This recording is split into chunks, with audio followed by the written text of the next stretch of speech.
I am I'm 247 here. years old. Hold on. I have It killed hurts so 63 much. men in I battle. know. Stay with I me. have ruled 10,000 souls through plague, famine, and war. I have negotiated treaties with creatures older than mountains and survived betrayals that would have broken lesser kings.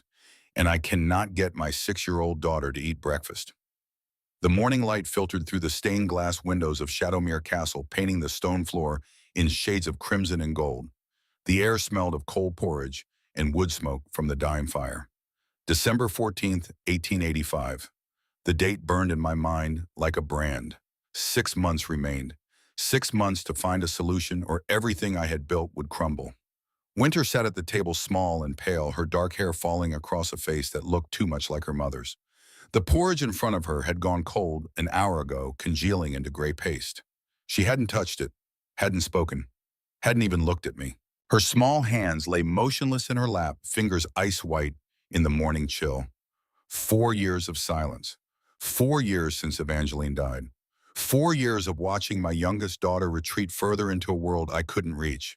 I knelt beside her chair, careful to keep my movements slow, gentle. Winter startled easily these days, like a deer scenting wolves on the wind. Her eyes, when she finally raised them to mine, were the pale gray of winter dawn. Vampire eyes. My eyes. But the fear in them was purely human. "Just a few bites, little one," I said quietly. "For me." She turned her face away.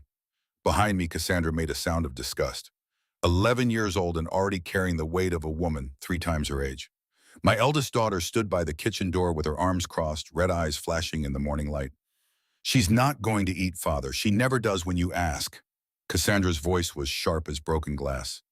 "I can handle this. I've been handling everything for 4 years." The words landed like blows, because she was right.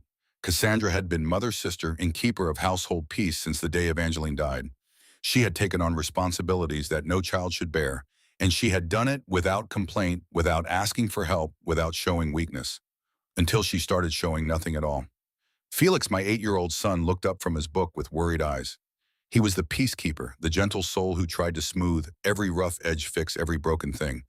Books floated in the air around him, a telltale sign of his agitation.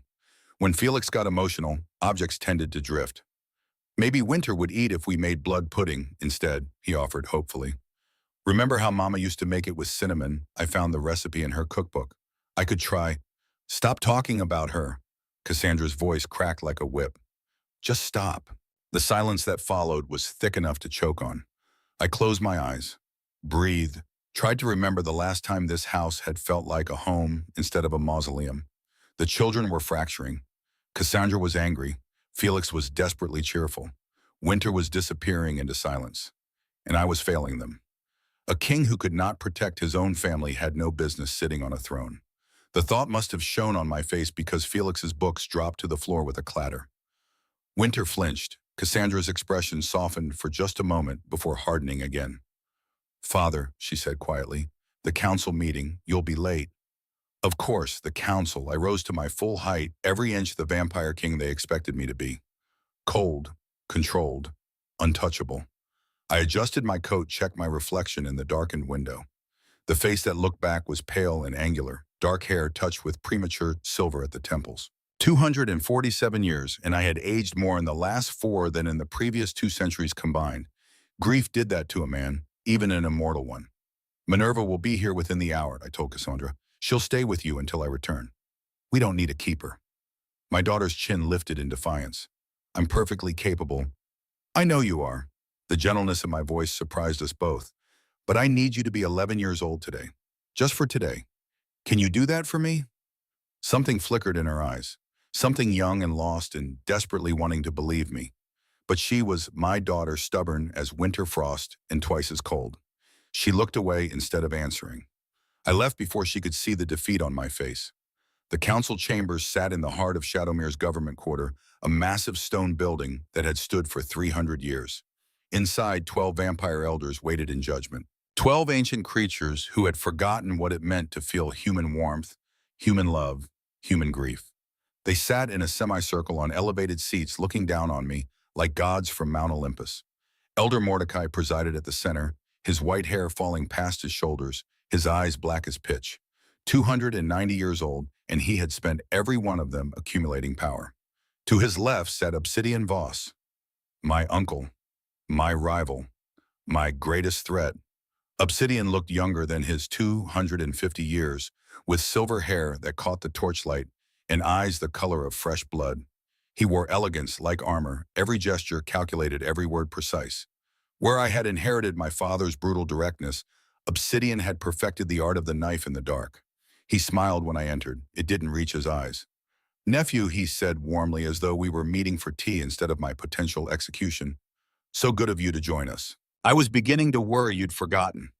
I took my place in the center of the chamber and met Mordecai's gaze without flinching. 4 years, Theron.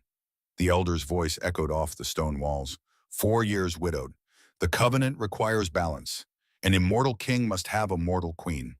You know this. Your father knew this. Every king before you has known this. I am aware of the law. My voice was steady, cold, showing nothing of the desperation clawing at my chest. Then you understand that time has run out. Mordecai leaned forward, his ancient face carved from cruelty and stone. You have until the summer solstice. 6 months. Marry a mortal woman of unblemished character, or abdicate the throne. 6 months. The same deadline I had been counting down for weeks. The same noose tightening around my neck. "And if I abdicate?" I asked, though I already knew the answer. Obsidian spoke up, his voice smooth as poisoned honey. "Then the crown passes to the next rightful heir." He spread his hands in mock humility. "A burden I would bear reluctantly, of course. But our people needs strong leadership, stable leadership, not a king who hides in his castle drowning in memories of a dead wife." The insult was calculated, precise, designed to make me react. I gave him nothing. My father, Obsidian continued, addressing the council now, was supposed to inherit this throne. He was firstborn. He was trained from childhood for kingship. But Theron's father murdered him over a mortal woman, a human he couldn't have otherwise. The crown should have been mine by blood, by right, by justice. "Ancient history," I said flatly, "crimes committed a century before I was born are not my sins to answer for." "No," Obsidian agreed softly, "but the consequences are yours to bear nonetheless. Your father stole the crown through murder. You hold it through weakness. I will reclaim it through law."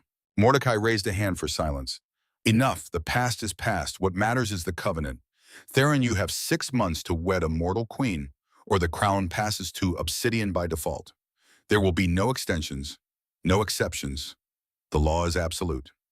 I bowed my head, showing respect I didn't feel. "Understood, Elder." "Good." Mordecai's smile was thin and cruel. "I do hope you find someone suitable. It would be a shame to see House Nightshade fall after so many centuries." The dismissal was clear. I left the chamber with Obsidian's laughter following me like smoke. The truth was simple and damning. I had already found someone.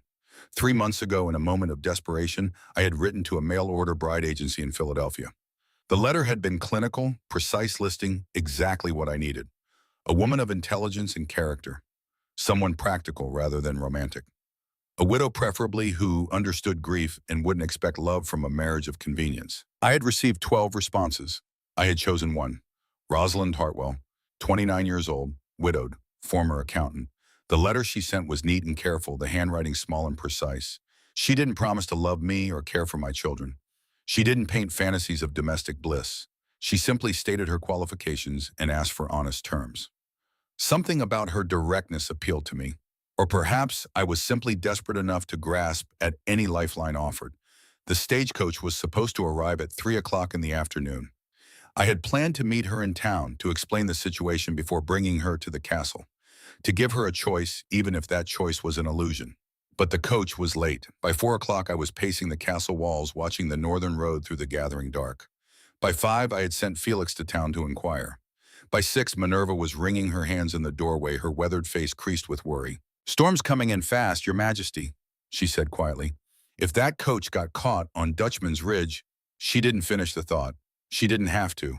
Dutchman's Ridge was a narrow mountain pass 12 miles north of Shadowmere, beautiful in summer, deadly in winter. If the coach had broken down there, if Rosalind was trapped in the storm— I was moving before I finished the thought. "Watch the children," I ordered Minerva. "I'll be back before dawn." "Your Majesty, you can't—" But I was already gone. The blizzard hit like a fist. Snow fell in sheets so thick I could barely see my horse's head. Wind howled through the mountain pass like a living thing, hungry and vicious. The temperature dropped 20 degrees in as many minutes. I pushed forward anyway. Vampires don't feel cold the way mortals do. Our bodies don't register temperature as pleasure or pain, merely as information. But even I could tell this storm was murderous. A human caught in this weather wouldn't last an hour. The scent hit me 2 miles into the pass. Blood. Fresh blood, still warm, cutting through the snow and wind like a beacon.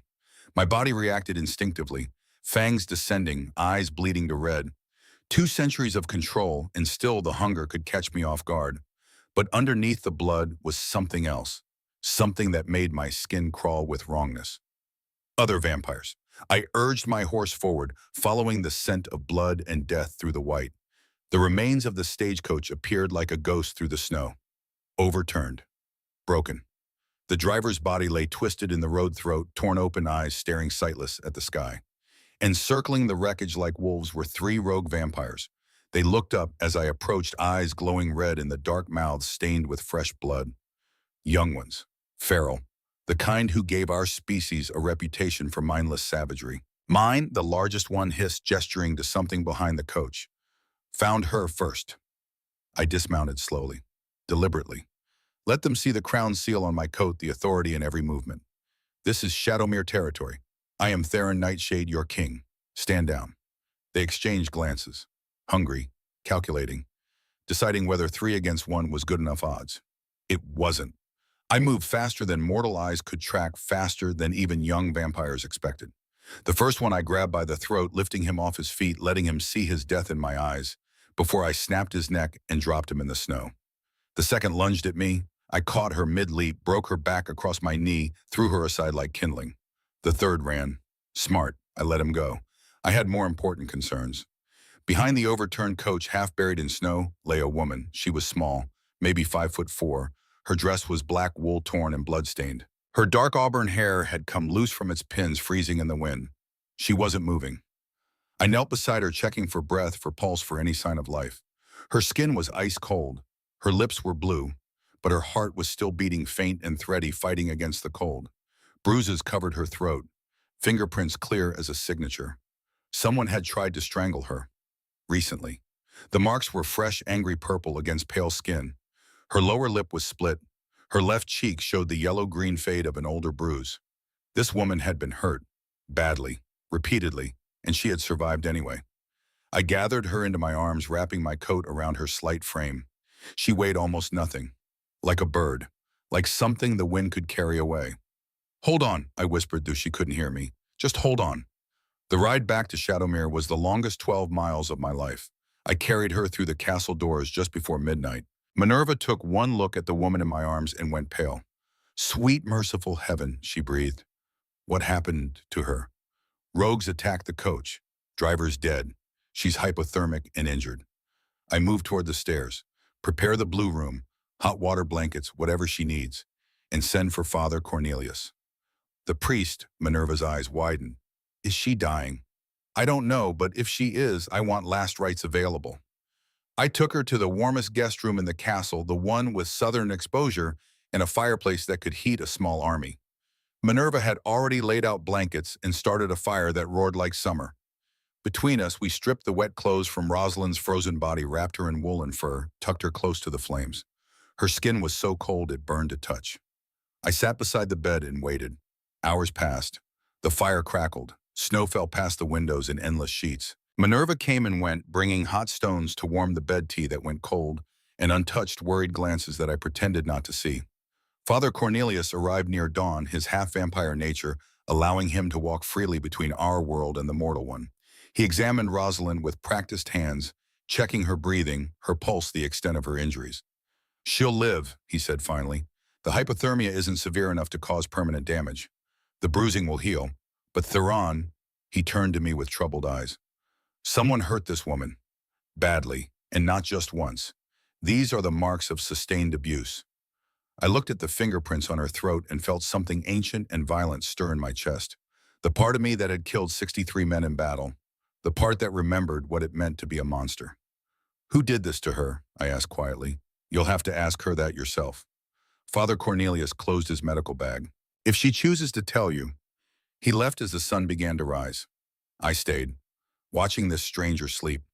This woman I had chosen from a list like ordering supplies. This practical solution to my political problem. She looked nothing like Evangeline. Evangeline had been tall and golden, with laughter that filled rooms and warmth that could melt even my coldest moods. She had been sunshine and summer life and light. This woman was winter, pale and dark and silent, bruised and broken, but somehow still breathing. I wondered what kind of strength it took to survive whatever had left those marks. I wondered if she had any idea what she was walking into by coming here. I wondered if I should wake her and tell her to run while she still could. Instead, I sat in the chair by her bed and waited for her to open her eyes. She woke as the sun reached its peak. One moment unconscious, the next awake eyes flying open with the startled panic of someone who had learned to expect danger in sleep. Her first movement was defensive hands coming up to protect her face, body curling inward. "You're safe," I said quickly, keeping my voice low and steady. "You're in Shadowmere Castle. I'm Theron Nightshade. I found you in the snow." She stared at me. Green eyes, I noticed, the color of river glass, sharp and wary, and taking in every detail of her surroundings with the precision of someone who had learned that survival meant paying attention. Her gaze moved from my face to the room, to the door, to the windows, cataloging exits, measuring distances. Then back to me. "The driver," she said. Her voice was rough, damaged, like she'd been screaming or choking. "Is he dead? I'm sorry." She closed her eyes briefly. When she opened them again, they were dry, no tears. Just a kind of weary acceptance that spoke of too much loss, too many deaths, too many things she couldn't control. "The vampires," she said. Not a question, a statement. I went very still. "You saw them. 3 of them. Killed the driver. Came for me." She touched her throat, wincing at the pressure. "I ran. Didn't get far." "How much do you remember?" "Enough." She met my eyes directly, and I saw the intelligence there. The quick mind that had impressed me in her letters. "You fought them. Killed at least one. Carried me here." Her gaze sharpened. "You're very strong, very fast, and you're not breathing." The observation was delivered calmly, clinically, like she was noting the weather. I had planned to ease into this, to explain carefully, to give her time to adjust before revealing the full truth. But Rosalind Hartwell was clearly not a woman who needed or wanted gentle lies. "I'm a vampire," I said simply. "King of Shadowmere territory. You're in a castle full of my kind. The children I told you about in my letters are half vampire. This entire region is governed by covenant law, which means I rule both mortal and immortal subjects." I waited for the screaming, the panic, the desperate flight that would end with her throwing herself out a window or begging to leave. Instead, she said, "You didn't mention that in your letters." "No, why not?" "Because I needed you to get on the stagecoach. And I assumed if I led with, 'Hello, I'm a vampire king who needs a mortal wife for political reasons,' you would have declined the offer." The corner of her mouth twitched, almost a smile. Sensible assumption. We looked at each other for a long moment. She should have been terrified. She should have been demanding escape protection, anything other than this strange calm. "May I ask you something?" she said finally. "Of course." "The bruises on my neck." She touched them again carefully. "Did you—" "No." The word came out harder than I intended. "The driver had similar injuries. The rogues like to play with their food before feeding. But I didn't touch you. I wouldn't."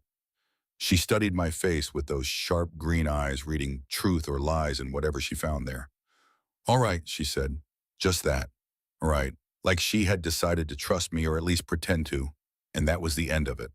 The bedroom door opened. Minerva bustled in, carrying a tray of food, then stopped dead when she saw Rosalind awake.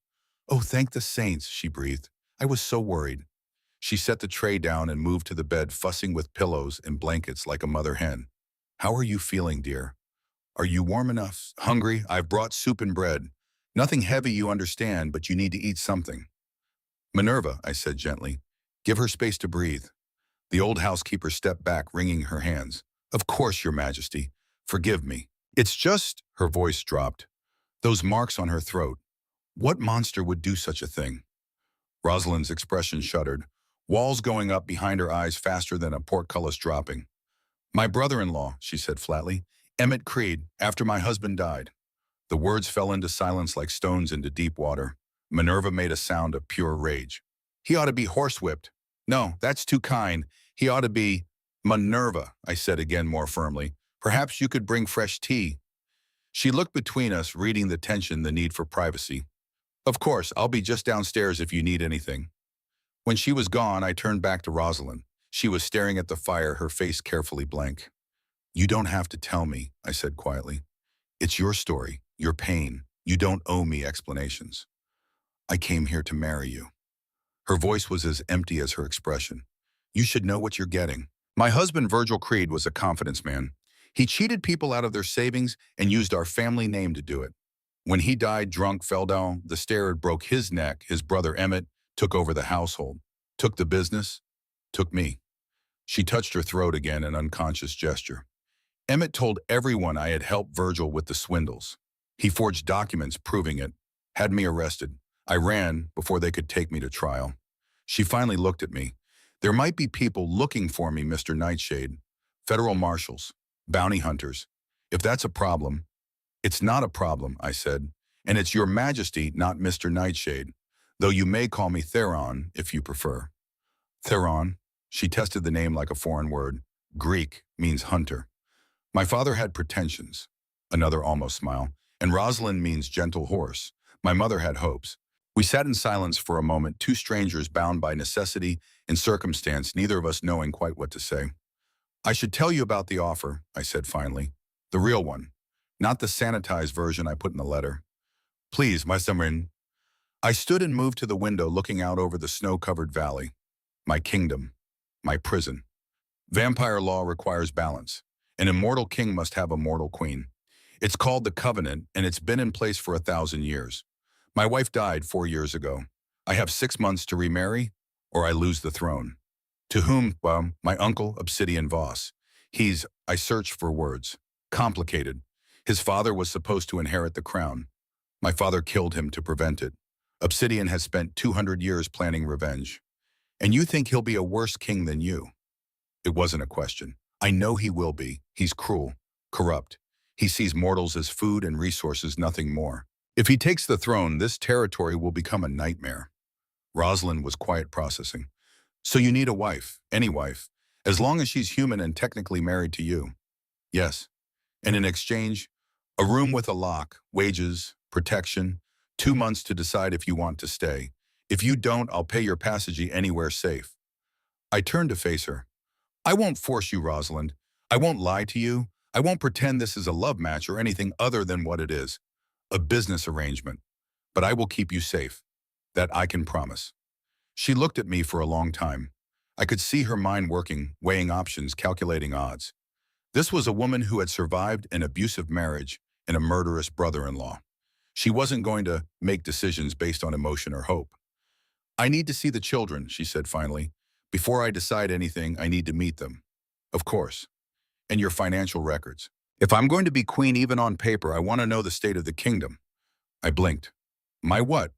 Your books, ledgers, tax records, income and expenses. She sat up straighter, wincing slightly. I was an accountant, remember? It's what I do.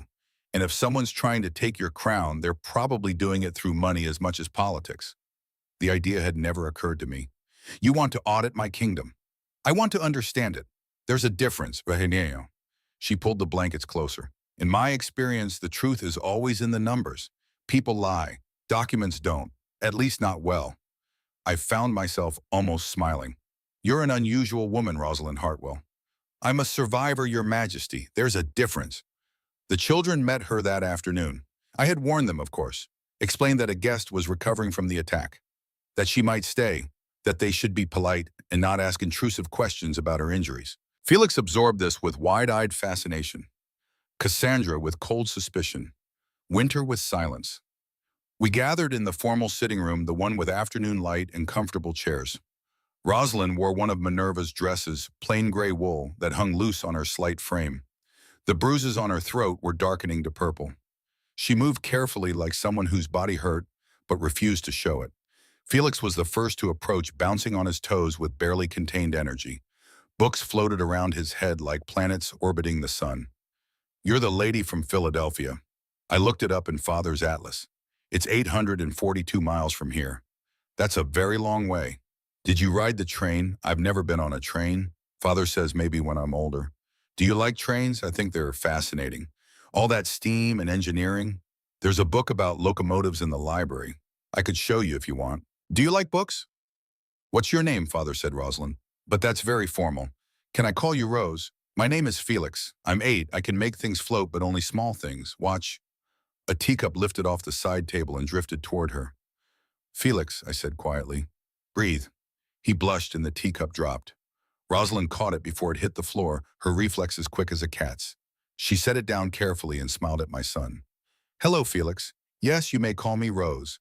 And I would very much like to see that book about locomotives. Felix beamed like she had given him the sun. Cassandra stood by the fireplace with her arms crossed, her expression carefully neutral. She looked so much like Evangeline it hurt. Same bone structure, same stubborn chin, same way of holding herself when she wanted to appear stronger than she felt. You don't have to pretend, my daughter said flatly. We know why you're here. Father needs a wife to keep his crown. You need money and protection. It's a transaction. We're not children. You don't have to act like you care. The words were meant to hurt, to push away before she could be left again. Rosalind looked at my daughter for a long moment. Then she said, You're right. I don't know you. I don't know what you like or what makes you laugh or what scares you at night. I can't replace your mother. I wouldn't try. But I can promise you this, I don't make promises I can't keep. And I don't lie to children. Everyone lies, Cassandra shot back. Not everyone. Not about the things that matter. Rosalind's voice was gentle but firm. Your father told me about your mother, about how much you loved her, about how much you miss her. That loss is yours to keep. I'm not here to take it away or tell you to move on or any of the useless things people say when they don't know what else to do. Cassandra's mask cracked, just slightly, just enough. Then why are you here? Because I was drowning and your father offered me a lifeline. Because I have skills that might be useful and nowhere else to use them. Because running gets tiring after a while. She looked at me, then back at Cassandra. And because maybe if I stay, I can help. Not as a replacement, just as someone who knows what it's like to lose everything and keep going anyway. My daughter stared at her. For a moment, I thought she might cry, might break down the walls she had spent 4 years building, might let herself be 11 years old and scared and grieving instead of strong and angry and alone. Instead, she turned on her heel and left the room. The door closed with careful precision. Not a slam. That would have shown too much emotion. Felix looked stricken. I'm sorry, she's not always like this. She's just protecting herself, Rosalind finished quietly. I understand. Winter had been sitting in the corner the entire time so still I had almost forgotten she was there. She watched Rosalind with those huge gray eyes, taking in every word, every gesture, every breath. Rosalind noticed her now, turned slowly carefully like approaching a wild thing. Hello, she said softly. You must be Winter. My daughter didn't respond, didn't move, just watched with that unnerving intensity that made visitors uncomfortable. Rosalind didn't push, didn't try to force a connection. She simply reached into her pocket and pulled out something small. A rag doll, worn and faded, missing one button eye. I found this in the wreckage of the coach, she said. I thought perhaps it might belong to you. Winter's eyes widened. She looked at me, then back at Rosalind. Slowly, so slowly, she stood and crossed the room. Her small hand reached out, took the doll, pressed it to her chest. For the first time in 4 years, my youngest daughter's face showed something other than fear. She didn't speak, but she didn't run away either. Rosalind smiled. I'm glad she found her way back to you. Winter looked up at her. Then in a gesture that made my breath catch, she reached out and touched Rosalind's hand. Just for a moment. Just long enough to say thank you in the only language she had left. Then she disappeared back to her corner, clutching the doll like a lifeline. That evening, I found Rosalind in my study, surrounded by 5 years' worth of financial records. She had reorganized my entire office. Papers that had lived in chaotic piles now sat in neat stacks, organized by year and type. Ledgers lay open across the desk, covered in her small, precise handwriting. She had created a system of colored tabs and cross-references that made my head hurt to look at. You've been busy, I observed. She didn't look up from the invoice she was examining. These numbers are wrong. I beg your pardon. The blood tax records from the northern villages. Someone's been overcharging significantly. She held up the document. Look, 4 years ago, the annual tax for Millbrook was 600 sovereigns. Last year, it was 2,400. But the population hasn't increased. Production hasn't increased. Nothing justifies this spike except systematic theft. I moved closer, looking over her shoulder. She was right. The numbers didn't make sense. Show me. She did. Page after page of inflated taxes, padded invoices, mysterious fees that appeared and disappeared without explanation. A pattern of systematic theft that had been happening for years, right under my nose. How long has this been going on? I asked. At least 4 years, since right after... She stopped. Since right after Evangeline died. Rosalind nodded. I'm sorry, I didn't mean to. No, you're right, that's when it started. I sank into the chair across from her. I was grieving, not paying attention. Someone took advantage. Do you know who? I thought about the council meeting, about Obsidian's smile, about the territories he had been collecting one by one through mysterious foreclosures and convenient bankruptcies. I have suspicions. Then we need proof. She turned back to the ledgers. Real proof, documentation, a trail we can follow to its source. Why are you doing this? I asked quietly. You've been here less than a day. You don't owe me anything. You could walk away. She finally looked up. Her green eyes met mine, and I saw something in them I recognized. The same thing I saw in the mirror every morning. Determination, stubborn, relentless determination to survive no matter what. I ran from Philadelphia with 11 cents and a wanted poster with my face on it, she said. I have nowhere else to go. No family left who would claim me. No future except what I build myself. So I might as well build it here. At least your monsters are honest about being monsters. We're not all monsters. No, a slight smile. Some of you are just very complicated men who happen to drink blood. Despite everything, I laughed. Fair assessment. She returned to her work. I watched her for a moment, this strange woman who had walked into my life through a blizzard and immediately started reorganizing my kingdom. Rosalind, thank you for what you said to Cassandra about not replacing Evangeline. Her hand stilled on the papers. I meant it. I'm not here to be anyone's mother. I'm not qualified for that role. You returned Winter's doll. Common decency, nothing more. Winter hasn't let anyone touch her in 4 years, and she let you. Rosalind looked up, surprised. You didn't notice? She paused. I thought she was just being polite. Winter doesn't do polite. Winter does silence and distance and fear. What she doesn't do is reach out and touch strangers. I leaned forward. Whatever you did, however you did it, you got through to my daughter in 5 minutes. That matters. She was quiet for a long moment, absorbing this. I'll stay, she said finally, for the 2-month trial. I'll help you with the investigation. I'll try not to make things worse with the children, and we can see where it leads. No promises. No promises, she agreed. I held out my hand. She took it. Her skin was warm against my cold palm. Living warmth. Human warmth. Something I had forgotten I missed. Welcome to Shadowmere, Rosalind Hartwell. Thank you, Your Majesty. We shook on it, a bargain sealed. A partnership formed from necessity and desperation and the faint, fragile hope that maybe, just maybe, we could survive what was coming. In the corner of the study, hidden behind rows of old law books, a journal waited to be discovered. Evangeline's journal. The one she had kept hidden in the months before her death. The one that held secrets neither of us was ready to learn. But that revelation would come soon enough. For now, we had work to do, and 6 months to save a kingdom. By the 3rd week in Shadowmere, I had learned 3 things about Rose Hartwell. First, she reorganized chaos the way other people breathed. Every morning I found my study transformed papers, categorized ledgers, cross-referenced evidence, mounting in neat, damning stacks. She worked with the precision of a surgeon and the relentlessness of Winter. Second, she had won Felix's eternal devotion. My son followed her everywhere, chattering about locomotives and asking her to explain mathematics that made my head spin.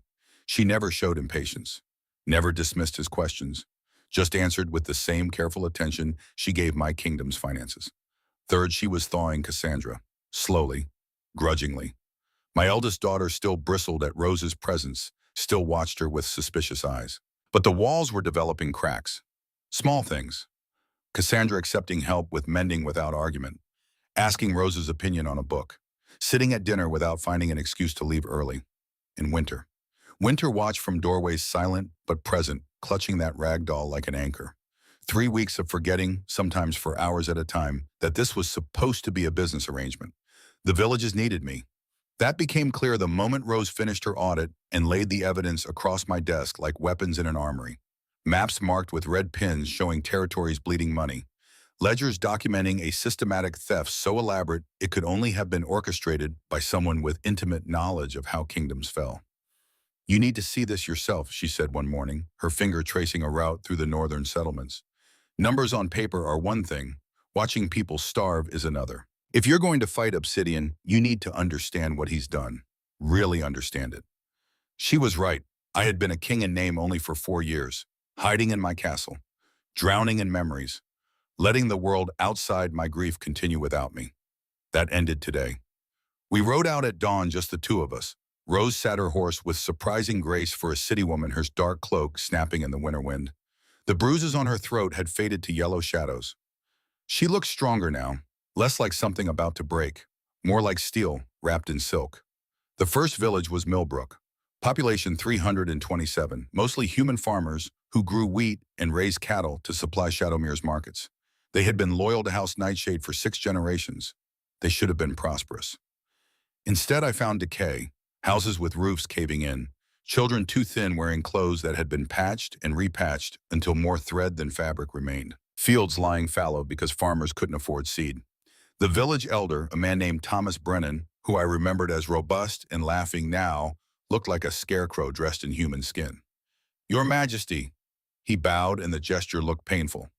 "We weren't expecting. I should have come sooner." The words tasted like ash. "Tell me what's happened here."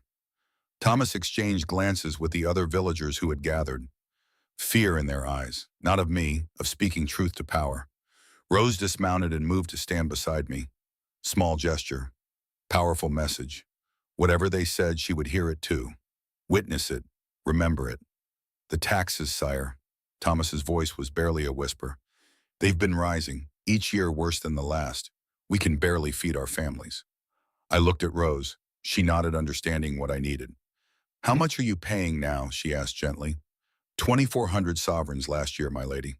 Collector Voss took our surplus grain when we couldn't pay in full. We barely had enough left for winter." Rose's mouth tightened into a thin line, the exact number she had found in the ledgers. "Did Collector Voss give you receipts?" she continued. "Documentation of what was taken." "He did, my lady." Thomas produced a crumpled paper from his coat. "But when we tried to contest the amount with the council, they said the records matched, that we were complaining without cause." Rose took the receipt, read it. Her fingers tightened on the paper. "This has been altered," she said quietly. "See here, the ink color changes. Someone added a digit after the original was written." I took the paper from her. She was right. The forgery was subtle but visible once you knew to look for it. "How many villages has this happened to?" I asked. Thomas looked at his neighbors. "All of them, sire. Every settlement in the northern territories. And when we can't pay, a collector boss takes what he wants." My uncle hadn't just been embezzling. He'd been systematically destroying the economic foundation of my kingdom, starving my people, breaking their spirits, all while I sat in my castle mourning a wife I couldn't save. "This ends now," I said, my voice carried across the village square. "I'm calling a council session. Collector Voss will answer for this. You have my word." Thomas's eyes filled with tears. "Thank you, Your Majesty. We thought—" He stopped, swallowed. "We thought you didn't care anymore. After the Queen died." The words hit like a fist to the chest. Because he was right. I hadn't cared. Not about them, not about the kingdom, not about anything except the hollow space where Evangeline used to be. Rose's hand found mine. Just for a moment. Just long enough to ground me before I drowned in shame. "He cares now," she said firmly. "And he's going to make this right." We visited 6 more villages that day. The story was the same everywhere. Inflated taxes, falsified records, families choosing between heating their homes and feeding their children. Old people dying because they couldn't afford medicine. Young people fleeing to cities where opportunities existed and vampire kings didn't bleed them dry. By the time we returned to Shadowmere, I was shaking with rage I hadn't felt in decades. Rose led me to the study without a word, poured 2 glasses of whiskey that I kept for mortal guests, handed me one. "Drink," she ordered. I obeyed. The burn was nothing compared to the fury in my blood. "You couldn't have known," she said quietly. "You were grieving. People took advantage. That's on them, not you." "I'm the king." The glass cracked in my hand. "It's my job to know, to protect them. I failed. Yes. No sugarcoating, no gentle lies. You did fail them. For 4 years, you let your grief matter more than their survival. That's unforgivable. I looked at her, this woman who had been beaten and betrayed and hunted, who still somehow found the strength to speak hard truths. But she continued, setting down her own glass. You're here now. You're seeing it. You're choosing to fight. That counts for something, not enough to erase 4 years of neglect, but enough to start making it right. How? The word came out broken. How do I make this right when Obsidian has the council in his pocket? You get proof they can't ignore. You expose the pattern. She pulled out her organized stacks of evidence. I've documented everything. Receipts from 12 villages. Comparative analysis showing the forgeries. It's thorough, Theron. Even the council can't dismiss this. I wanted to believe her, but I knew my uncle better than she did. Knew how he operated in shadows and suggestions. Knew how he turned truth into doubt and doubt into dismissal. He'll find a way around it, I said. He always does. Then we find harder evidence. Rose's eyes gleamed with fierce intelligence. Every criminal keeps records. The real ones. We just need to find where he's hidden his. The woman was brilliant and possibly insane. I loved both qualities equally. The council session convened 3 days later. I stood in the center of that ancient chamber with Rose at my side and evidence stacked on the table between us. 12 vampire elders looked down from their elevated seats like gods preparing to pass judgment. Elder Mordecai presided with his usual cold disdain. You've called an emergency session, Theron. This had better be worth interrupting the winter recess. It is. I kept my voice level, controlled. I'm here to present evidence of systematic fraud by Collector Obsidian Voss. Silence. Then murmuring. Eyes cutting to Obsidian, who sat in his usual place, looking mildly amused. Strong accusations, nephew, he said smoothly. I hope you have more than hurt feelings to support them. I have receipts, testimony, financial analysis. I nodded to Rose. My consort has prepared a full accounting. Rose stepped forward. If she was nervous standing before 12 ancient vampires who could kill her with a thought, she didn't show it. She laid out her evidence with the precision of a surgeon, making incisions, tax records from 12 villages, original receipts showing amounts paid, falsified documents showing amounts recorded, comparative analysis proving the discrepancies, witness statements from village elders. It was devastating. It should have been enough. Elder Mordecai examined the documents with growing interest. Other council members leaned forward, whispering among themselves. I allowed myself a moment of hope. Then Obsidian spoke. Impressive work, Miss Hartwell. His voice dripped with false admiration. You've clearly spent considerable time on this investigation. But I'm afraid there's a simpler explanation than conspiracy.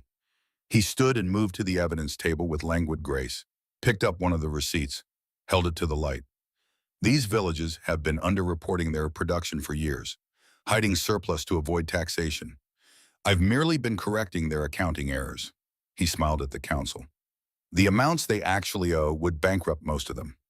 That's a lie, I said flatly. Is it? Obsidian pulled out his own ledger. Thick, leather-bound, official-looking. I have documentation here showing actual harvest yields versus reported yields. The discrepancy is substantial. He was good, better than good. He had anticipated this move and prepared a counter-narrative that turned the victims into criminals. Let me see that ledger, Rose demanded. Obsidian handed it to her with a courteous bow. Of course, I have nothing to hide. She examined it.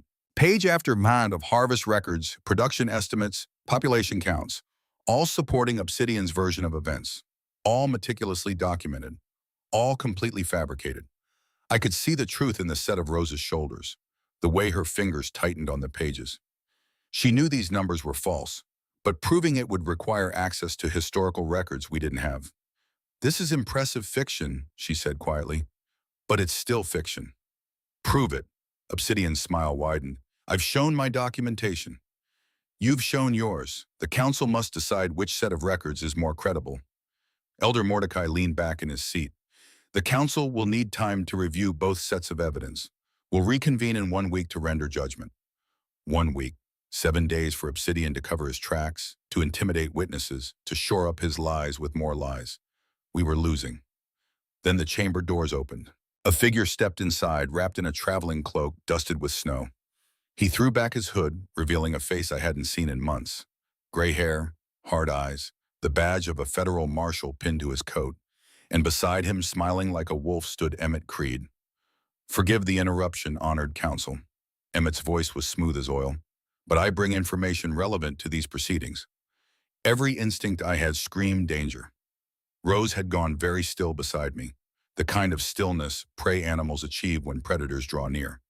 This is a closed session, Mordecai said irritably. State your business quickly or leave. My business concerns the character of Miss Rosalind Hartwell. Emmett pulled a document from his coat. I am her brother-in-law, and I hold a federal warrant for her arrest on charges of fraud and conspiracy. The air went out of the room. Rose didn't move, didn't breathe, just stared at the man who had strangled her and forged evidence against her and driven her across a continent to escape. How convenient, Obsidian murmured. An investigation into my conduct led by a wanted criminal. I wonder what else Miss Hartwell has been dishonest about. She's been dishonest about nothing. My voice cut through the whispers like a blade. Emmett Creed is a liar and an abuser. He strangled this woman, beat her, forged documents to frame her for his brother's crimes. Slander, Emmett said calmly. I have witnesses who will testify to her involvement in my brother Virgil's schemes. I have her signature on fraudulent contracts. Forgeries. Rose's voice was quiet but steady, just like everything else about you. You specialize in making lies look like truth. Prove it, Emmett challenged. I have federal documentation. You have accusations. The same trap, the same impossible demand for proof we couldn't produce. I looked at Rose, saw the fear behind her eyes, the calculation, the awful knowledge that she was cornered again, that running had only delayed the inevitable.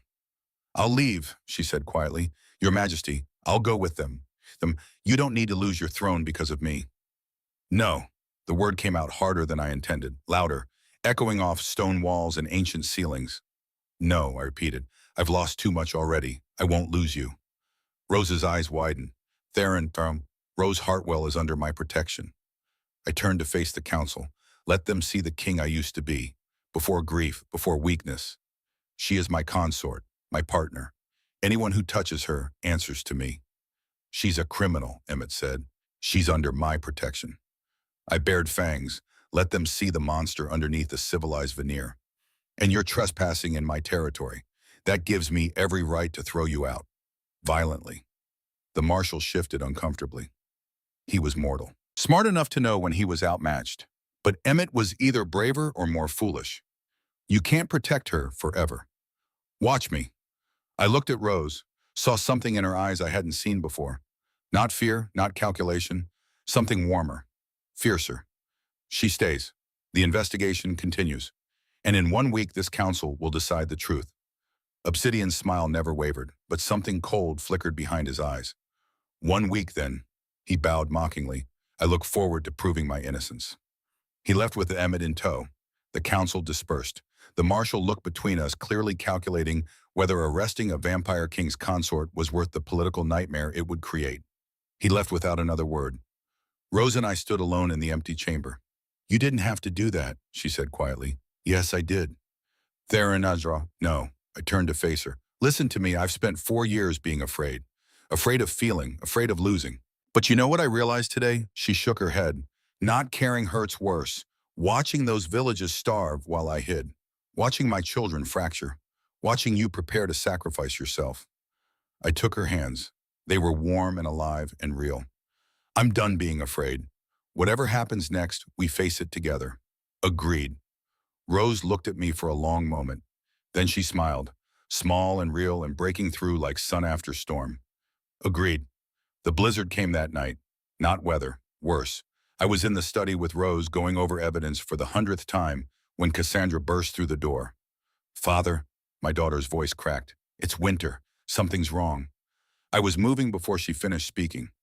Winter lay in her bed, small body convulsing with fever that had come on like a lightning strike. Her skin burned hot enough to blister. Her eyes rolled back, showing only whites. And from her mouth came sounds no 6-year-old should make. Growling, hissing, the wet snarl of a predator. How long? I demanded. 10 minutes. Cassandra was crying, but she was fine at dinner. Then she started screaming. We couldn't wake her. Father, what's happening? I knew. God help me, I knew. Transition crisis, I said. Her vampire half is trying to take over, forcing full transformation. But she's only 6. Rose appeared in the doorway, taking in the scene with quick eyes. That's too young. It would kill her. Yes, the word hung in the air like a death sentence. I had seen this once before. A half-vampire child attempting transition before puberty. The human body couldn't handle the change, couldn't survive the transformation. The child had died screaming while we watched helplessly. I would not watch my daughter die. There has to be something we can do. Rose moved to the bed, put her hand on Winter's burning forehead. Medicine? Magic. Something. There's one cure. Father Cornelius appeared in the doorway like he'd been summoned. Maybe he had. Half-vampires had instincts about these things. Null blood transfusion. The unique properties can stabilize a half-vampire in crisis, reset the transformation. Where do we find null blood? I asked desperately. Father Cornelius looked at Rose, then at me, then back at Rose. You already found her, he said quietly. The world tilted. What? Rose's voice was barely a whisper. Your null blood child, rare as diamonds, blood that can't be turned, can't be corrupted, can stabilize the unstable. He moved to check Winter's pulse. It's why the rogues couldn't turn you during the attack. You're immune. Rose stared at him. That's why Obsidian wants me dead. Most likely. There's a prophecy. Old. Says a null blood queen will end certain bloodlines' hold on power. Father Cornelius looked at me. She's the only chance, but the process is dangerous. Vampire feeding on null blood is agonizing for the donor, like liquid fire in the veins. Some don't survive it. I looked at my daughter, convulsing, dying, then at Rose, standing straight despite the fear in her eyes. No, I said, I can't ask that of you. I won't. You're not asking. Rose was already rolling up her sleeve. I'm offering. Rose. I walked 12 miles through a blizzard to get here. Her voice was steady, certain. I survived a husband who beat me and a brother-in-law who tried to kill me. I can survive this too. You don't understand. I grabbed her shoulders. The pain is worse than anything you've experienced. And if something goes wrong, then we'll deal with it. But if we don't try, Winter dies. And I didn't come all this way to watch another child lose their mother. She looked at Winter, then back at me. Let me save her, Theron, please. In her eyes, I saw something that made my ancient heart crack open. Not just courage, love. This woman who owed us nothing, who had been here 3 weeks, who had every reason to run. She loved my daughter enough to risk death for her. All right, I whispered, but I'm staying with you, every second. I wouldn't have it any other way. She settled beside Winter's bed, offered her wrist. Tell me what to do. Father Cornelius prepared the ritual with practiced efficiency. Herbs to ease pain that wouldn't be eased. Prayers to gods who probably weren't listening. Winter positioned carefully in Rose's lap. When she starts feeding, don't pull away, he instructed. The transfusion needs to complete. Can you do that? Rose nodded. I knelt beside them, took Rose's free hand in mine. Let her know I was there, would stay there, no matter what came next. Winter's eyes opened, red, feral, vampire. Her fangs descended, and she bit. Rose screamed. The sound tore through me like shrapnel. I held her tighter as her body arched in agony. As whatever was happening inside her veins played out in expressions of pain too terrible to witness. Winter drank, small throat working, tiny hands clutching Rose's arm like a lifeline. And Rose held her, through the fire, through the agony, through pain that would have made grown men beg for death. She held my daughter and she didn't let go. I watched her face, memorized every line of suffering, promised myself that if she survived this, I would spend the rest of my existence making sure she never regretted it. Almost there, Father Cornelius murmured. Just a little more. Rose's eyes rolled back. Her breathing stuttered. For one terrible moment, I thought we'd lost her. Then Winter released her, fell back against the pillows with a sigh that sounded almost peaceful. The fever was gone. Her skin cooled to normal temperature. Her breathing evened out. Color returned to cheeks that had been chalk white moments before, and Rose collapsed in my arms. I held her while she shook, while aftershocks of pain rolled through her body, while she gasped for air like drowning. You're all right, I whispered against her hair. You're safe. You did it. She's going to be all right. Rose's fingers dug into my coat, holding on, anchoring herself. Is Winter alive, healing, because of you? Cassandra was crying. Felix was crying. Even Father Cornelius looked suspiciously bright-eyed. And Winter. Winter opened her eyes. Gray eyes, human eyes, She looked at Rose with something like wonder. You stayed, she whispered. First words in 4 years, spoken not to me, not to Cassandra, to the woman who had just bled herself half to death to save a child she barely knew. Mama left. Winter's voice was rusty from disuse, small and broken and devastating. She went away and didn't come back. But you stayed, even when it hurt. You stayed. Rose reached out with trembling fingers, touched Winter's cheek. I will always stay, she said. I promise. Winter grabbed her hand, held tight, and for the first time since Evangeline died, my youngest daughter cried. Real tears, healing tears, the kind that wash away old pain and make room for new hope. I gathered them both close, Rose and Winter. Then Cassandra and Felix joined until we were all tangled together in a heap of exhausted relief. My family, broken and strange and held together by a woman who had walked out of a blizzard and into our lives like an answer to a prayer I hadn't known I was praying. Father, Winter said, still holding Rose's hand, the bad dreams, the ones I've been having since Mama died. I saw them again tonight, while I was sick. You don't have to talk about them, I said gently, but I do. She looked at me with eyes older than 6 years. Because Mama told me to. In the dreams, she said I needed to tell you what I saw, before it's too late. What did you see, little one? The dark man, the one who hurt Mama. Winter's voice was steady, certain. The man with Uncle's eyes. My blood went cold. Obsidian. Winter nodded. I saw him, the night Mama died. I was supposed to be sleeping, but I heard noises. I followed, and I saw him. He hurt her, bit her, drank and drank until she stopped moving. Then he threw her away like garbage. The room went silent. 4 years. 4 years of not knowing, of investigating, of suspecting everyone and no one. 4 years of Obsidian sitting across from me at council meetings, offering condolences, helping plan memorials for the wife he murdered. Why didn't you tell me? My voice cracked. Sweetheart, why didn't you say anything? I tried. Tears streamed down Winter's face. But every time I opened my mouth, the words wouldn't come. Like something was stuck. Like speaking would make it real. So I stopped trying. I stopped talking. I thought if I never said it out loud, maybe it would go away. Trauma. Deep, soul-crushing trauma that had stolen my daughter's voice for 4 years. Rose held Winter closer. You're so brave, she whispered. So impossibly brave. And now you've told us. Now we know. Now we can do something about it. I looked at Father Cornelius. He nodded grimly. Vampire compulsion, he said, subtle, planted during the feeding, making the child unable to speak about what she witnessed. Obsidian covered his tracks thoroughly. Obsidian, my uncle, my blood, the man who had killed Evangeline not out of passion or accident, but as part of a calculated plan to take my throne. Something inside me transformed.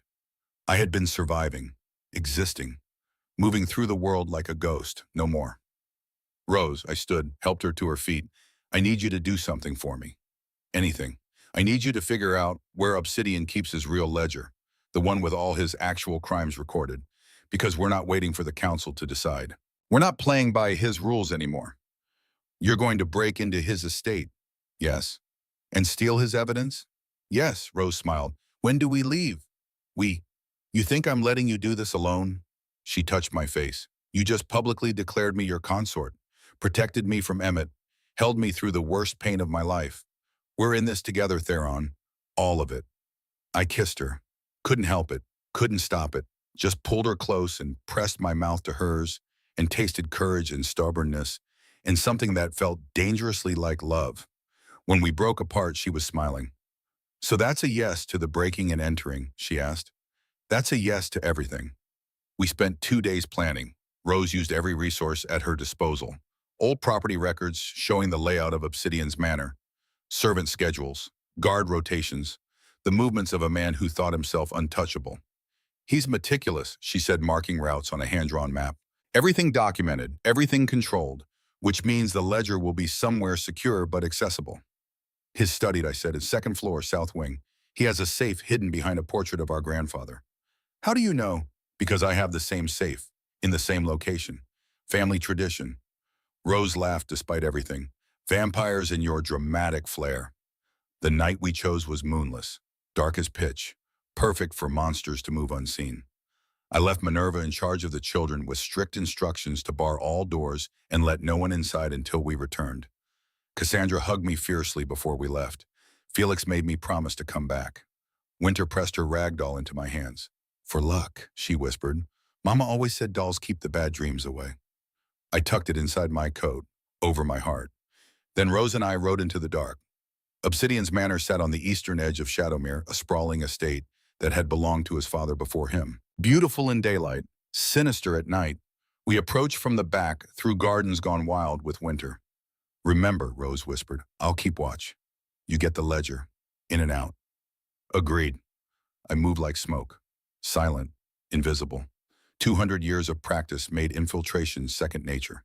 The window to Obsidian's study was unlocked. Arrogant, or a trap. I slipped inside. The room was exactly as I remembered. Dark wood, leather chairs, the portrait of our grandfather glaring down from above the fireplace. I moved to it, found the hidden latch, swung the painting aside. The safe sat revealed. Combination lock. I could crack it given time. I didn't have time. "Hello, nephew." The lights blazed on. Obsidian stood in the doorway, smiling, like he'd been waiting for this moment his entire life. "I was wondering when you'd come," he said. "Took you longer than expected." Grief really did make you slow. I turned to face him, dropped any pretense of civility. "You killed Evangeline." "I did." No denial, no shame. "Beautiful woman, but necessary." "Why, because your father killed mine over a mortal woman 100 years ago. Because House Voss was supposed to rule. Because everything you have should have been mine." He moved closer. "I've spent a century planning this. Building power. Waiting for the perfect moment to take everything from you the way it was taken from me. So you murdered my wife, traumatized my daughter, starved my people. Rage turned my vision red, all for revenge over something that happened before I was born. Family debts pass through generations, Theron." Obsidian's smile widened. "Speaking of which, how is little Winter? I heard she had a terrible fever." "Did she survive?" He knew. Of course he knew. "She spoke," I said. "Told me everything. How you drained Evangeline. How you compelled Winter to silence. Compulsion breaks eventually. I knew the risk." He pulled out a knife. "Silver. Vampire killing silver. The real question's whether your new little consort will survive what comes next." "You're not touching her." "I already have." Obsidian gestured to the window. "My men collected her 5 minutes ago." My heart stopped. "Rose." I lunged for the window. Obsidian moved faster. The knife slashed across my ribs, silver burning like acid. I stumbled back, blood soaking through my shirt. "Did you really think I wouldn't prepare for this?" Obsidian laughed. Outside, I heard Rose scream. Real scream, not imagined. Something primal took over. I hit Obsidian like a battering ram. We crashed through furniture, paintings, centuries of family history. He was old, strong, skilled. But I was desperate, and desperation made me vicious. We fought through the study, into the hall, downstairs that cracked under vampire strength, trading blows that would have killed mortals. Silver knife versus raw fury. He cut me. I broke his arm. He snapped my collarbone. I shattered 3 of his ribs. Blood everywhere. Ours mixed. Family blood spilling for family sins. "You can't win," Obsidian gasped. "Even if you kill me, the council has evidence against you. You lose no matter what." "Then I'll lose fighting." I grabbed the knife, wrenched it from his hand. Silver burned my palm to bone. Didn't care. Drove it toward his heart. He twisted. Knife buried in his shoulder instead. He screamed, stumbled back, and Winter appeared behind him. My 6-year-old daughter, small and pale in her nightgown, eyes glowing with ghost sight that let her see the dead. "Mama says hello," she whispered. Obsidian turned, and Evangeline was there. Not really, not physically, but Winter's gift made her visible, made her real enough. My dead wife, beautiful and terrible, eyes full of righteous fury. She reached out with translucent hands, touched Obsidian's face, and whatever she showed him made him scream like a damn thing. I didn't waste the opportunity. Grabbed him, snapped his neck. Not enough to kill a vampire, but enough to stun. Then I dragged him to the window, threw him through glass and frame and wood, sent him tumbling into snow and darkness. "Run to the council," I shouted after him. "Tell them what happened. Tell them I'm coming." I turned to Winter. What are you doing here? You were supposed to stay home. Rose needed help. My daughter pointed to the garden. She's down there with bad men. Mama's ghost showed me the way. I ran, found Rose surrounded by 3 of Obsidian's guards. She was fighting. God help me, she was fighting with a knife she must have stolen in fury that rivaled my own. But she was mortal, fragile, already bleeding from a dozen cuts. I hit the guards like an avalanche, ripped the first one's throat out, broke the second one's spine. The third tried to run. Winter's ghost sight summoned something that made him collapse screaming. Then it was just us. Me and Rose and Winter in a blood-soaked garden under starless sky. Rose collapsed into my arms. Theron, God, I thought, I know, I'm here, you're safe. Winter saved me. She showed up with ghosts and...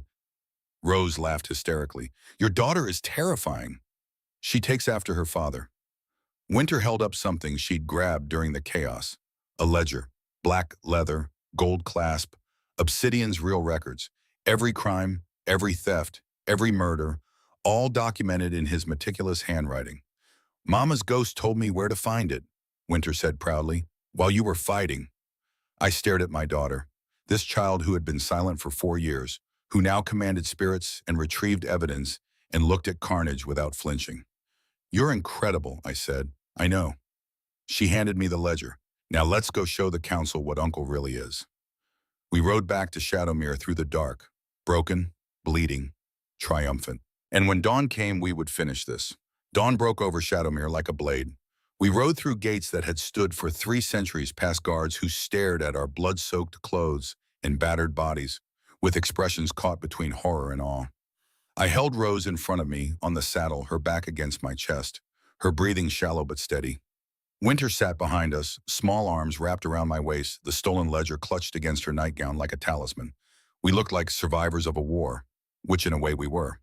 Minerva met us at the castle steps. One look at our faces and she was moving shouting orders to servants, calling for Father Cornelius, organizing chaos into action with the efficiency of a battlefield commander. Your Majesty, her voice cracked on the title. Sweet mercy, what happened? Obsidian. I dismounted carefully, lifting Rose down with hands that trembled from exhaustion more than injury. We have what we need. But the council meets in 3 hours. We need to be ready. 3 hours, Minerva looked at the sky. Full dawn now. Council sessions traditionally began at noon. That's not nearly enough time to... It has to be. Rose swayed on her feet. I caught her before she fell. We present the ledger today or Obsidian disappears. She was right. We had wounded him, humiliated him, stolen his most damning evidence. But Obsidian had survived 2.5 centuries through cunning and ruthlessness. Give him time to regroup, and he would find a way to turn even this disaster to his advantage. Father Cornelius arrived with medical supplies and the kind of calm that only came from decades of tending vampire violence. He examined our wounds with practiced efficiency, bandaged Rose's cuts, splinted my broken ribs, checked Winter for trauma beyond the physical.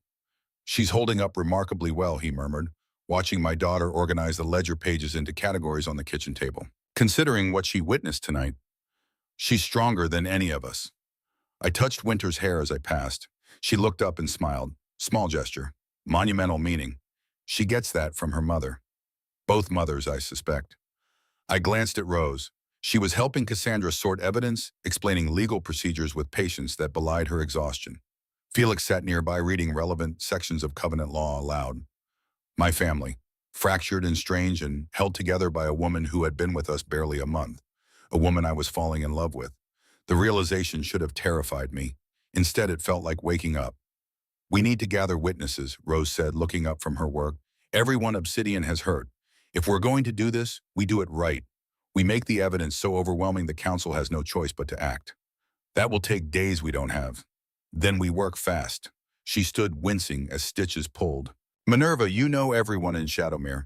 Who can we trust? Who will stand with us? The old housekeeper considered. Martha Brennan, Lord Cassian, the Whitmore family, the Sterlings. Get them here. My voice carried command I hadn't used in years. Send riders. Use my seal. Tell them the king summons them for testimony. Tell them this ends today. Minerva nodded and disappeared to arrange messengers. Rose turned to me and Emmett. What about him? He'll be at the trial with his federal marshal, claiming jurisdiction over me. She touched her throat where bruises had finally faded. We need to neutralize that threat or everything falls apart. She was right. Again. The covenant required a queen of unblemished character. Emmett's warrant false though it was cast doubt on Rose's character. And doubt was all Obsidian needed to turn the council against us. There's one solution, I said quietly. Marriage. Rose met my eyes. Real marriage. If I'm your legal queen consort, federal warrants don't apply. Vampire law supersedes mortal law in Shadowmere territory. Yes, that's a permanent solution to a temporary problem. I moved closer, close enough to see exhaustion bruising the skin under her eyes, close enough to smell blood and smoke and the faint lavender she used in her hair. Temporary. Rose's breath caught. Theron, I'm not asking you to marry me because of Emmett. I'm asking because somewhere between finding you half frozen in the snow and watching you bleed yourself to save my daughter, I forgot this was supposed to be pretend. I took her hands. They were small and scarred and capable of terrible gentleness. I'm asking because I love you, Rosalind Hartwell, and I want you to be my queen. Not on paper, not for politics, for real. Silence.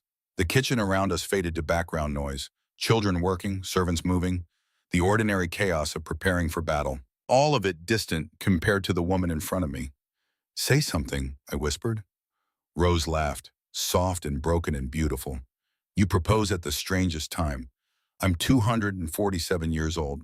I've had practice being strange. We've known each other a month. I've lived lifetimes in that month.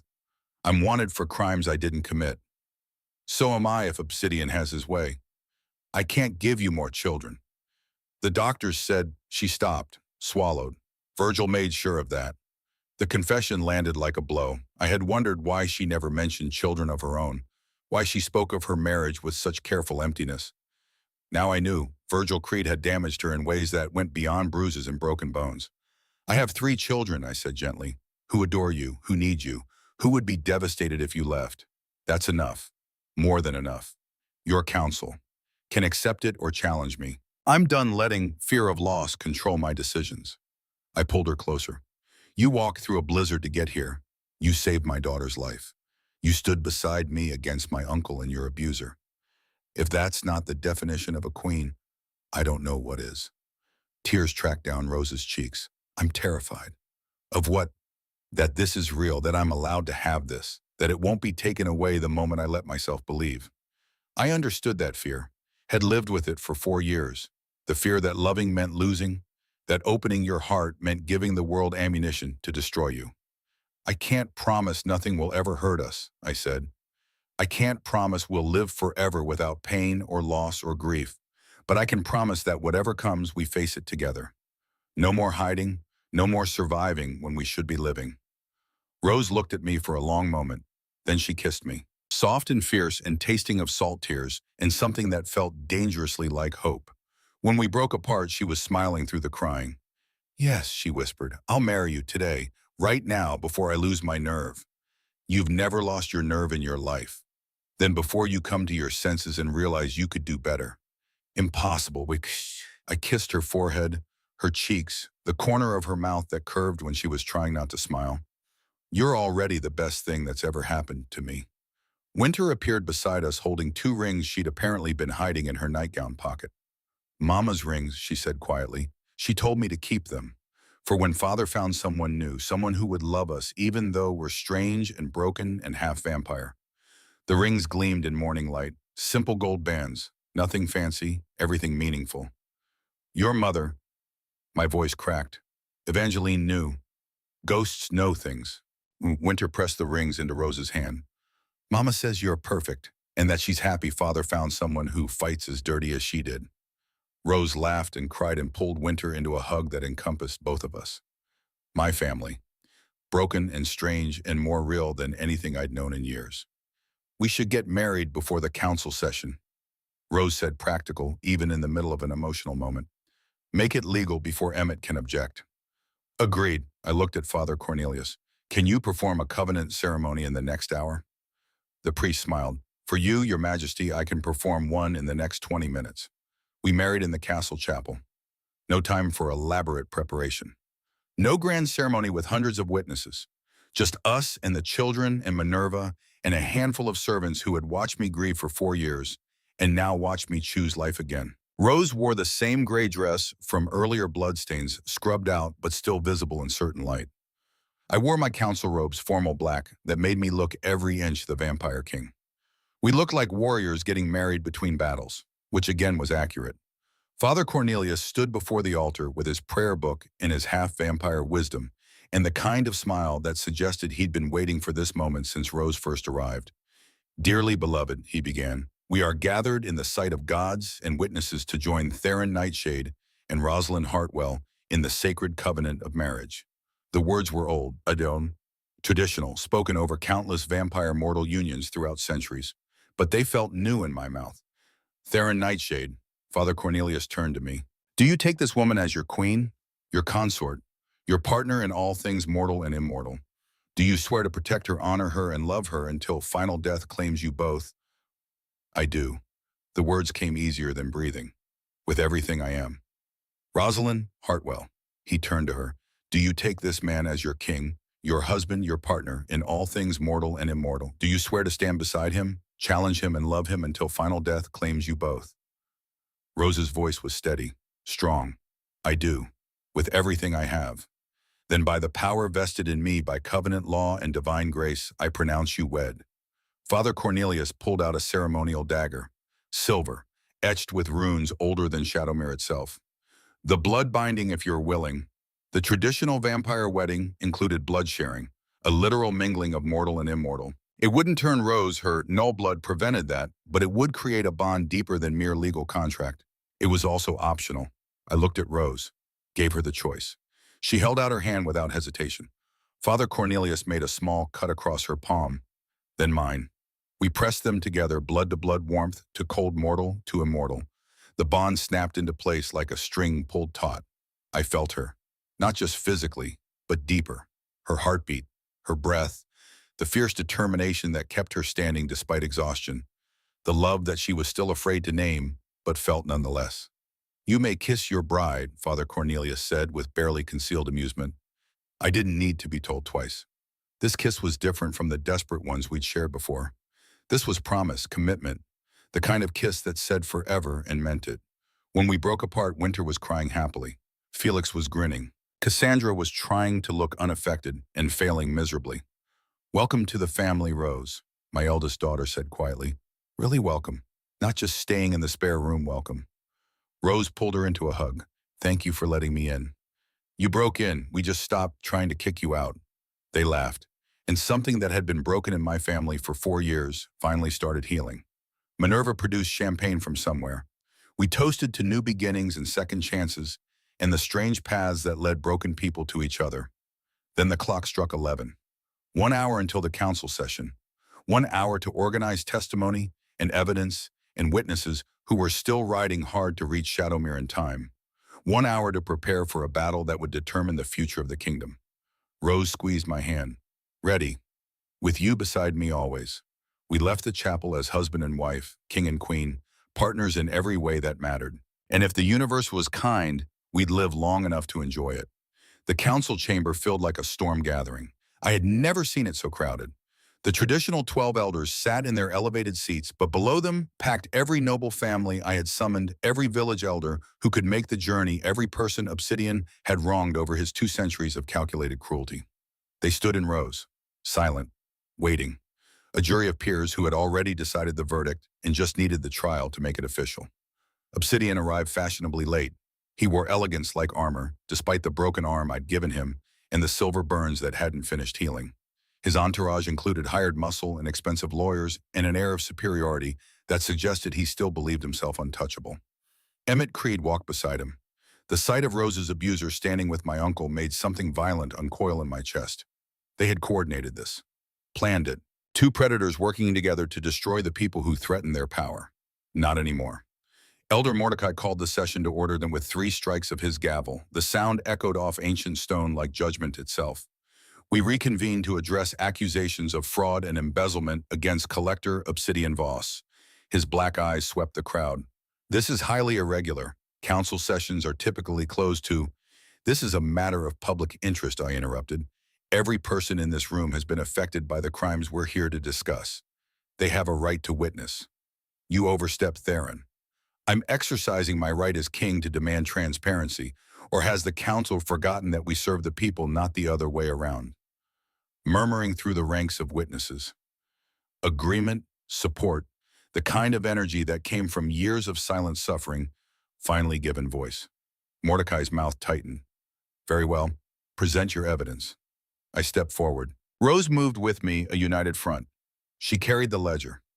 I carried the weight of 4 years' worth of negligence that ended today. Members of the council, I began. My consort uncovered evidence of systematic fraud, tax inflation, falsified records, embezzlement on a scale that has devastated dozens of communities.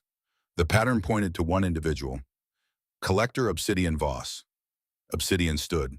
We've been through this, nephew. I provided documentation. That you're a liar. Rose's voice cut through his like a blade. Every document you presented to this council was fabricated, but you made a mistake. She held up the ledger. Black leather, gold clasp, Obsidian's own handwriting. You documented your real crimes, every bribe, every theft, every murder, all recorded because you couldn't help yourself. You had to keep score. The color drained from Obsidian's face. That ledger is private property, he said. Obtained illegally. From your estate where you were holding my wife hostage, I said flatly. After you sent assassins to kill us. After you murdered Evangeline. Nothing about this is legal, Uncle. So let's stop pretending law matters to you and start discussing justice. Rose opened the ledger, read entries aloud, dates and amounts and names of nobles who had mysteriously lost their territories, villages that had been bled to bankruptcy, bribes paid to council members. That last one caused an uproar. 3 elders named in the ledger tried to flee. Guards blocked the doors. The crowd pressed closer, angry and demanding, and finally seeing the scope of Obsidian's corruption laid bare. This proves nothing, Obsidian snarled. Faked evidence. Then let's add eyewitness testimony. I gestured to the crowd. Lord Cassian, tell the council what happened. A vampire noble stepped forward, ancient, respected, furious. Obsidian Voss approached me 6 years ago with a loan offer. Generous terms, I accepted. 2 years later, he claimed I had defaulted. Showed documents proving debt I didn't owe. When I contested, he called in enforcers. They burned my manor, killed my servants, took everything. Lord Cassian's voice shook with barely contained rage. I've been living in exile ever since, waiting for someone to finally stand up to him. And you, Martha Brennan. Rose looked at the elderly woman standing near the front. Tell them about your husband. Martha's voice was steady despite tears. My husband Henry paid our debt to Obsidian in full. Got a receipt signed by Obsidian himself. Then 3 months later, Obsidian claimed we still owed. We couldn't fight it. Henry died of the stress. I lost everything. She held up a crumpled paper. But I kept the original receipt, proof that Obsidian collected a debt already paid. More testimonies followed, a dozen voices, a dozen stories, all painting the same picture of a predator who had spent decades preying on the vulnerable while the council looked the other way. Finally, I called Winter forward. My 6-year-old daughter walked to the center of the chamber with her head high and her rag doll clutched in one hand. She looked impossibly small in that vast space full of ancient vampires, immortal witnesses, and the weight of history. But she didn't flinch. Winter Nightshade, I said gently, tell the council what you saw, the night your mother died. Winter's voice was clear, steady, the voice of a child who had carried silence for 4 years and was finally free. I saw Uncle Obsidian kill Mama. The chamber exploded, shouting, denials, Obsidian lunging forward before guards restrained him. Winter continued over the chaos. I was supposed to be sleeping, but I heard noises. I followed, and I saw him. He bit Mama, drank and drank until she stopped moving. Then he threw her away like garbage, like she didn't matter. The child is lying, Obsidian roared. She's been coached. She's been silent for 4 years, Father Cornelius interrupted. Compulsion planted during your feeding, making her unable to speak what she witnessed. I examined her myself. The magical signature matches your power, Obsidian. There's no denying it. I pulled out one final piece of evidence, Evangeline's journal, found in the study days ago, hidden in plain sight. My wife knew you were investigating something dangerous, I said to the council. Her last entries mention Obsidian asking about null blood, about Winter's ghost site, about powers that could threaten established bloodlines. I opened to the final page.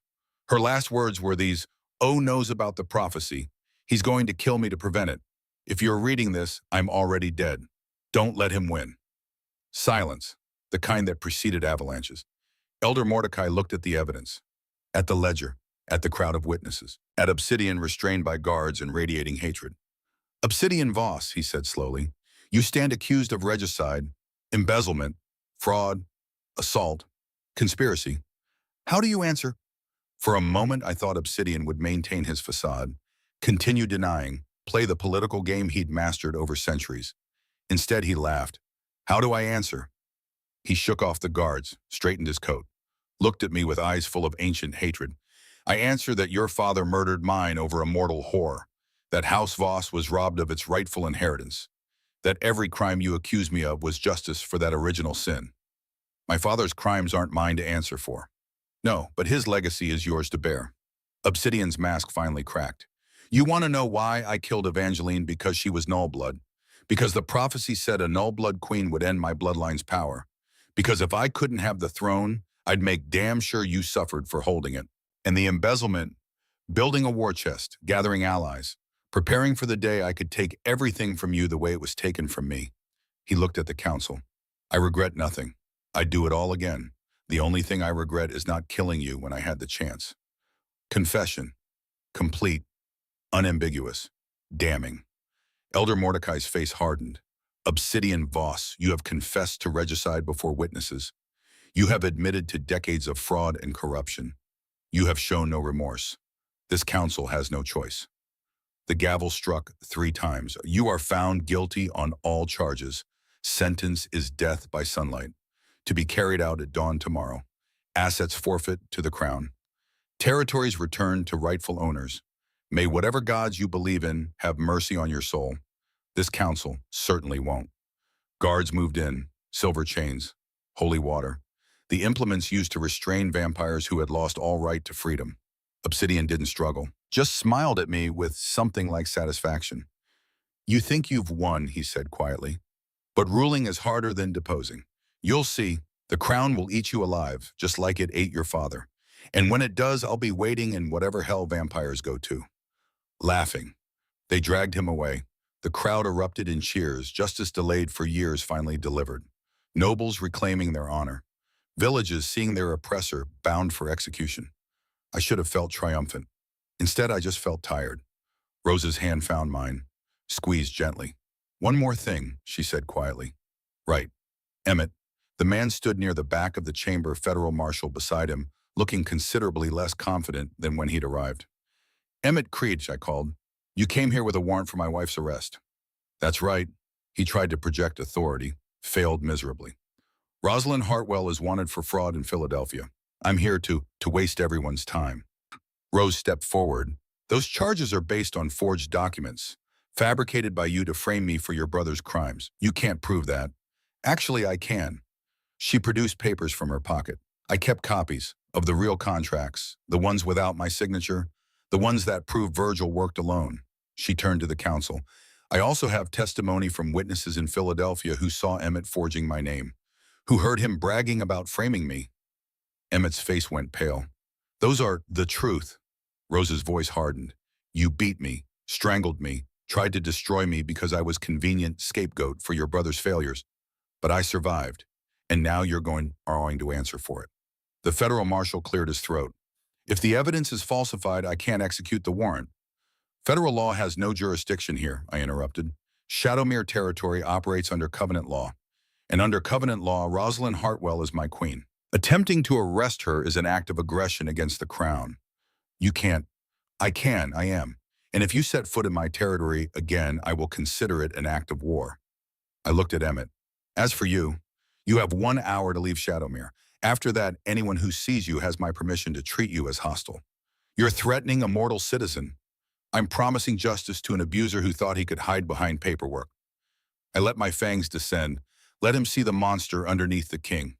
1 hour, Emmett. I suggest you use it wisely." He ran. The marshal followed, muttering about diplomatic incidents and jurisdictional nightmares. Rose sagged against me. "Is it over?" "Yes."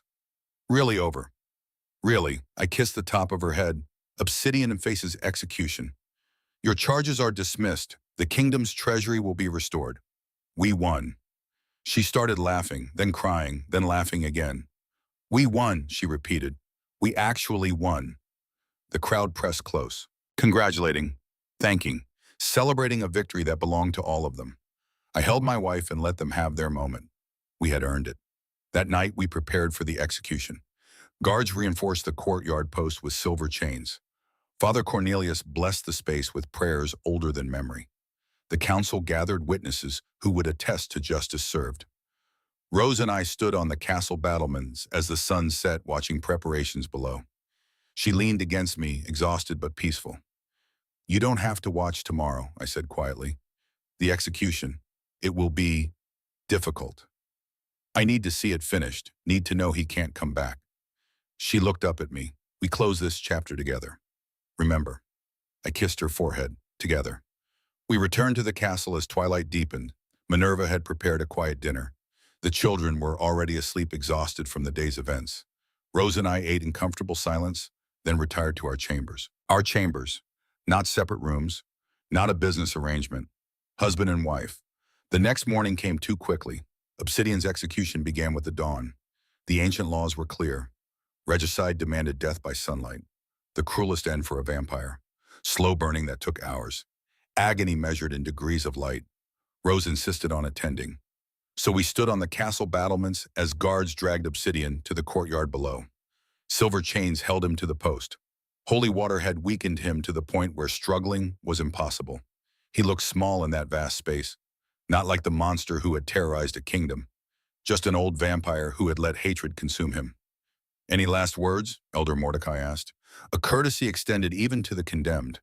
Obsidian looked up at me, smiled. The crown will destroy you, nephew, just like it destroyed your father, just like it destroyed me. That's what happens to House Nightshade. We're cursed to hurt the people we love in pursuit of power. Then I'll break the curse, I said quietly. Good luck with that. The sun broke over the eastern mountains. First light touched his skin. Smoke rose, then flames, then screaming that echoed off stone walls and made even hardened vampires flinch. Rose turned away, buried her face in my coat. I'm glad he's dying, but I can't watch. I held her, watched for both of us, because someone had to witness. Someone had to remember that justice, even righteous justice, came with a cost. Obsidian Voss burned for 3 hours. When it was over, nothing remained but ash and chains. The vampire who had killed my wife, terrorized my daughter, and nearly destroyed my kingdom was gone. I should have felt relief. Instead, I just felt sad. For the man Obsidian could have been. For the century of hatred that had poisoned everything he touched. For the cycle of violence that had claimed my grandfather, my father, my uncle, and nearly claimed me. It's over, Rose whispered. Yes. What happens now? I looked at the crowd dispersing below. Nobles reclaiming territories. Villagers planning reconstruction. A kingdom beginning to heal. Now, I said, we rebuild. 6 months later, the gardens of Shadowmere bloomed for the first time in living memory. Rose had planted them in the spring. Night-blooming jasmine, moonflowers, shadow roses, things that thrived in darkness and turned twilight into beauty. The castle that had felt like a tomb for 4 years now felt like a home. I found her there on a warm June evening, kneeling in the dirt with soil on her hands, laughing at something Winter had said. My youngest daughter sat beside her, chattering away about the ghosts in the garden. Happy ghosts, she insisted, the kind that made flowers grow. Cassandra was nearby with a book, actually reading instead of pretending to read while brooding. Felix chased butterflies with a net he'd made himself, naming each one after locomotives. My family, healed, whole, happy. Your Majesty, Rose looked up, shading her eyes against the setting sun. Shouldn't you be reviewing petitions or attending council meetings? I delegated. You can't delegate everything. Watch me. I settled beside her in the dirt, uncaring that my formal robes would be ruined. Besides, the Queen does all the real work anyway. She laughed. Smart man. The months since Obsidian's execution had been busy. Territories returned, taxes corrected, villages rebuilt with funds from the Crown Treasury. Rose had organized it all with ruthless efficiency while I handled the political side. We made a good team. Better than good. The council wants to talk about succession, I said. Already. You're mortal, I'm not. They're concerned about what happens when I stopped. Couldn't finish that sentence. Rose touched my face. When I die and leave you alone again. Yes. What did you tell them?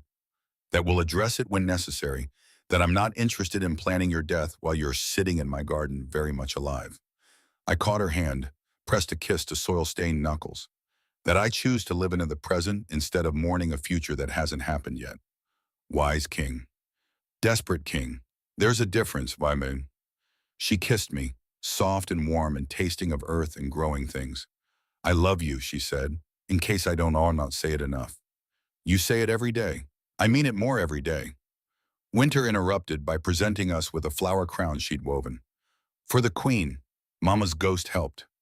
Rose accepted it with appropriate gravity, let Winter place it on her head, looked ridiculous and beautiful and completely content.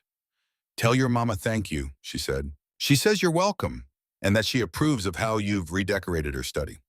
I had given Rose Evangeline's old study months ago. She had transformed it into something entirely her own. Books on accounting mixed with books on governance, maps of the kingdom marked with economic development plans, a small portrait of her mother on the desk, two women who had never met connected by the spaces they'd occupied. I miss her sometimes, I admitted. Evangeline, is that wrong? To miss my dead wife while married to you? No. Rose leaned against my shoulder. Love doesn't stop just because people die. Grief doesn't disappear because you find happiness again. They coexist. That's what makes us human. Or mostly human in your case? Mostly human, I smiled. I like that. Cassandra approached book tucked under her arm. Father, there's a messenger from the northern villages. They want to know if you're attending the harvest festival next month. Am I? You should. My daughter's expression softened. They rebuilt their granaries. Named the central one Evangeline Hall, in honor of Mother. I think she'd like that. My throat tightened. I think she would too. And they're naming the school Rose House. Cassandra looked at my wife. For the queen who fought for them when no one else would. Rose's eyes filled. That's too much. It's not enough, Cassandra knelt beside us. You saved Winter. You saved Father. You saved all of us. A school is the least we can give you. Felix bounded over breathless and excited. Can we go to the festival? Please, they're having contests, and the blacksmith said he'd show me how to forge horseshoes. Of course we're going.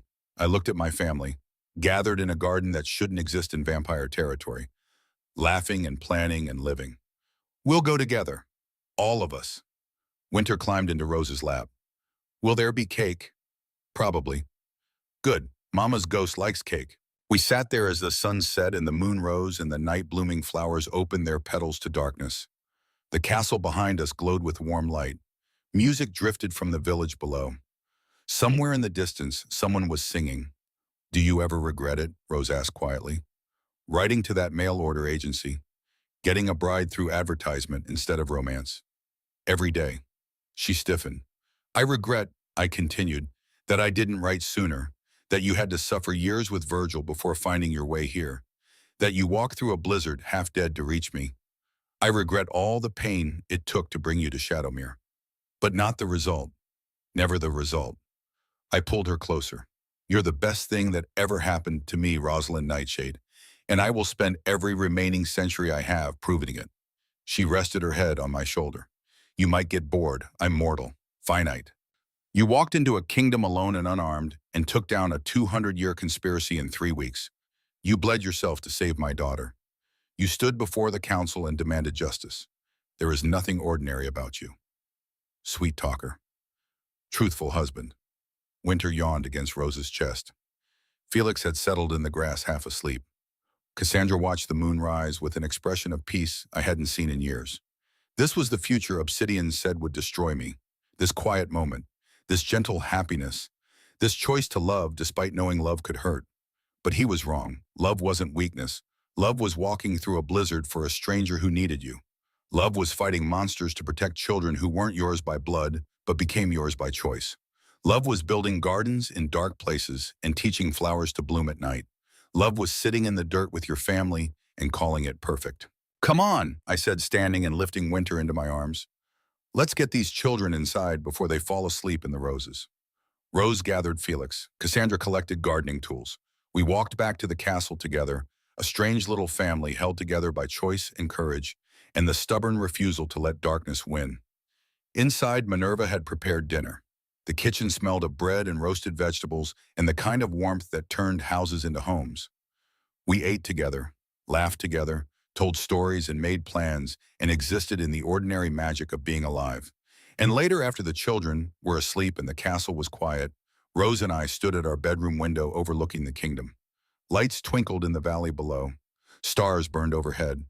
The world turned on indifferent to the small dramas of vampires and mortals and the impossible love that bound them. "Thank you," Rose said. "For what?" "For finding me in the snow, for giving me a chance. For loving me even though I came here broken." "You weren't broken." I turned her to face me. "You were surviving.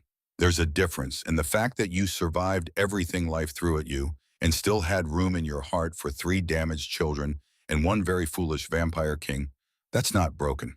That's extraordinary." She smiled. "We're both foolish then, greeted, and probably doomed. Almost certainly.